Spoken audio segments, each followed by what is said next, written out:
everybody, Johnny Bigot here. Welcome to Columbus, Ohio.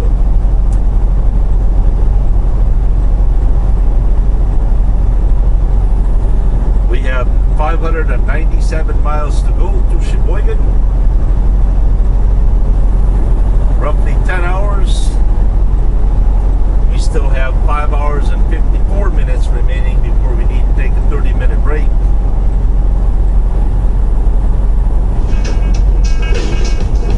There's a movie starring John Boyd called September Dawn. It tells the story of a wagon train back in 1857 traveling from Arkansas to California, and that was massacred while traveling through Utah.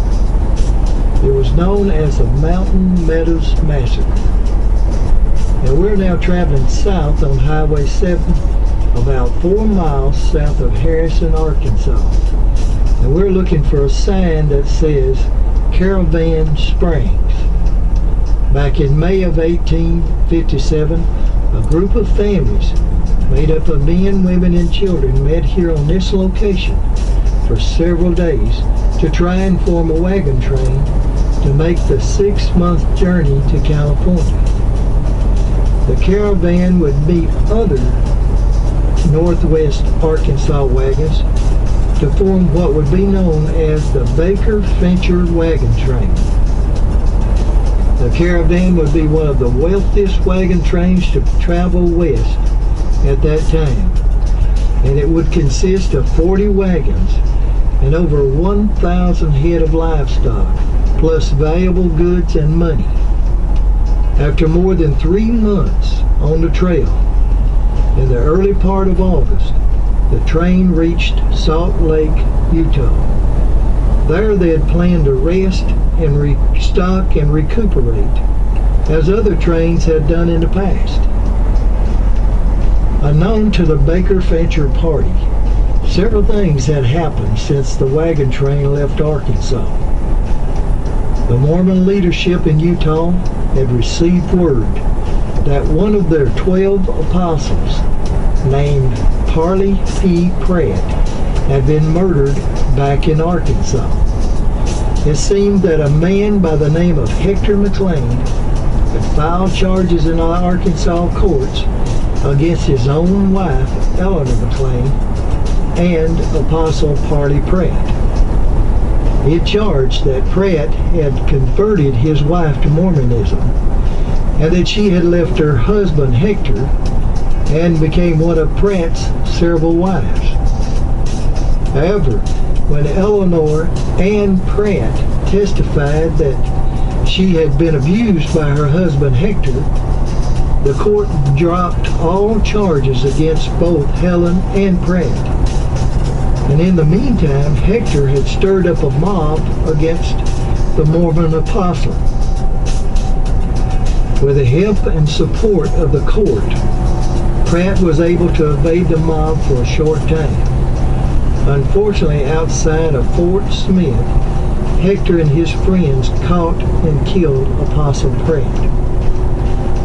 The Baker-Fincher train was not aware of Pratt's death and had no idea how angry the Mormon church leader Brigham Young and others were towards anyone from Arkansas for killing one of their apostles. At the same time, the U.S. government was sending troops toward Utah, believing that the Mormon leadership was in rebellion against the government. The wagon train was unaware that the Mormons were actually preparing for war, and had given orders that no supplies or aid was to be given to the wagon train. Knowing that they were unwelcome, the train continued along a southern route through Utah.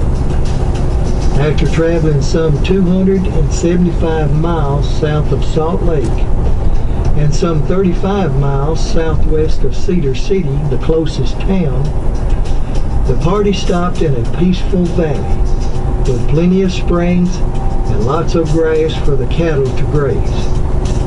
It was called Mountain Meadows.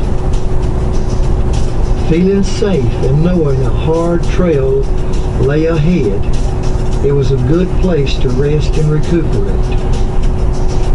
After a few peaceful days at Mountain Meadows, a sudden and vicious attack occurred, killing and wounded several members of the train before they could realize what was taking place. They scrambled to take up the fences and to circle the wagons. Within the next few days of fighting off Paiute Indian attacks, they began to realize the Mormons were fighting with the Indians against the train. A day or two later, the Arkansas defenders were surprised to find that the Indians were reluctant to fight and was pulling out. The marksmanship of the Arkansas train was much better than the Indians had expected, and their losses were too heavy. On September the 11th, they were even more surprised to see a troop of Mormon militia approaching the train under a flag of truce. The Mormon spokesman was John Doyle Lee. Now, John Lee was the Indian agent, a major in the militia, and more important, he was the spiritual adopted son of Brigham Young. It was Lee's job to convince the wagon train defenders that a deal had been struck with the Paiute for their safe passage and protection under the Mormon militia back to Cedar City, if they would leave their wagons and belongings behind.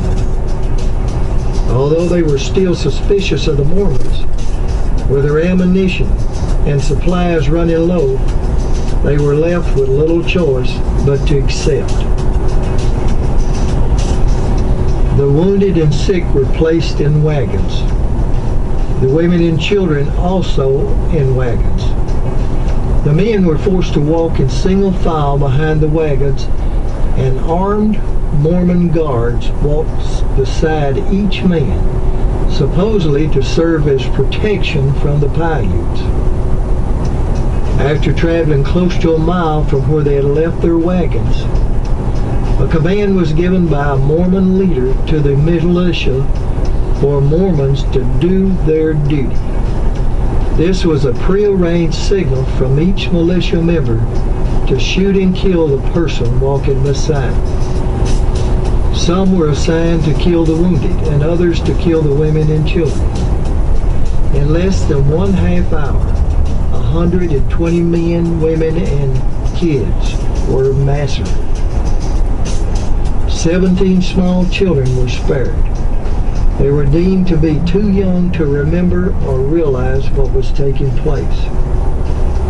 All these children were placed in Mormon homes. Whether it's true or not, it was reported that they were actually auctioned off to these Mormon families. We do know, however, that the victims were stripped of their clothing and belongings and buried in shallow graves. The livestock and wagons were divided between Mormon families, mostly the church leaders. Some of the cattle was given to the Paiute for their participation, and some were taken to Salt Lake. Major John D. Lee, years later, stated that a vow of silence was taken by everyone that participated in the massacre under penalty of death. For years, the Mormon Church put sole blame and responsibility of the massacre on the Indians.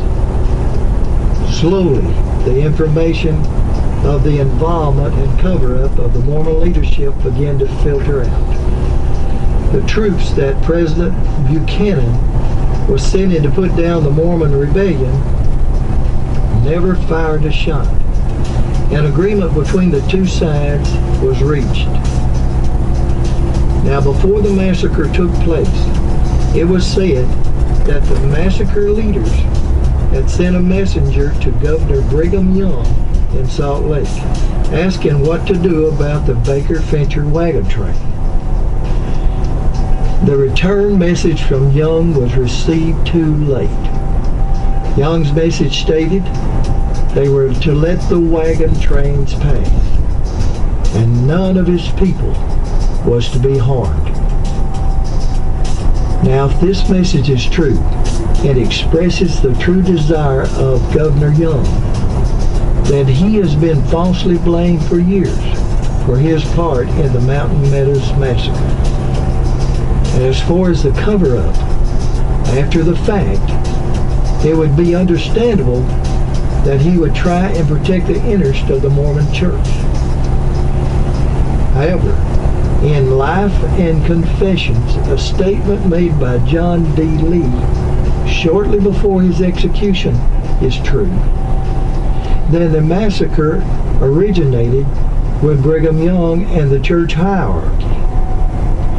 Lee stated in his writings that before the massacre in late August of 1857, he had met with Apostle and General George A. Smith, a close friend and confidant of President and Governor Brigham Young.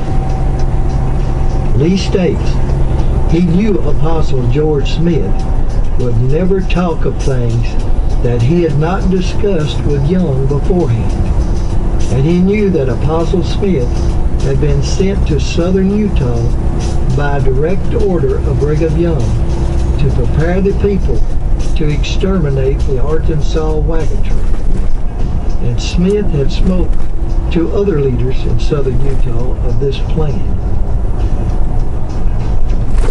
Although around 50 Mormons plus Indians were directly involved in the Mountain Meadows Massacre, only one man was ever prosecuted, and that was Militia Major and Indian Overseer and Judge John Doyle Lee. In a secret deal with the Mormon Church, President Buchanan pardoned Brigham Young and the Mormon leadership for inciting a rebellion. Under the agreement, Young would resign as governor, but he would remain head of the church. It's believed that the church decided it was better to sacrifice one man instead of them all in order to appease the outcry about the massacre. John Lee was arrested in 1874, some 17 years after Mountain Meadows. In the bargain with prosecutors, Lee was found guilty and all others were found not guilty. Now, here is Lee on the day of his execution by firing squad, sitting on his coffin at the location of the massacre, Mountain Meadows, waiting to be executed. Remember, this was a man that was the spiritual adopted son, a man that would do almost anything asked of him by his leader, even murder. He had been promised special status with heaven for his participation in carrying out the Mountain Meadows Massacre. For years after the Mountain Meadows, Lee had remained loyal to President Young, maintaining that Young had no prior knowledge of the massacre.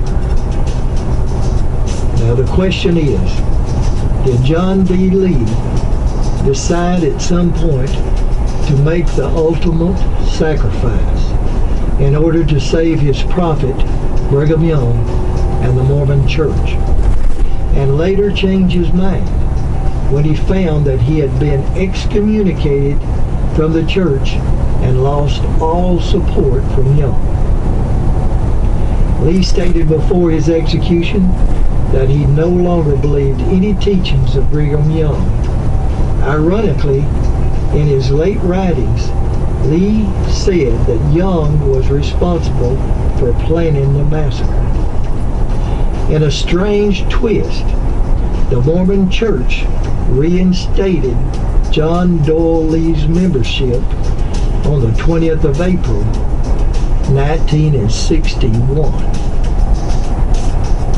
In 1859, 2 years after the massacre, a U.S. Army unit located and gathered up the 17 surviving children from Mormon homes and transported them back to their families in northwest Arkansas.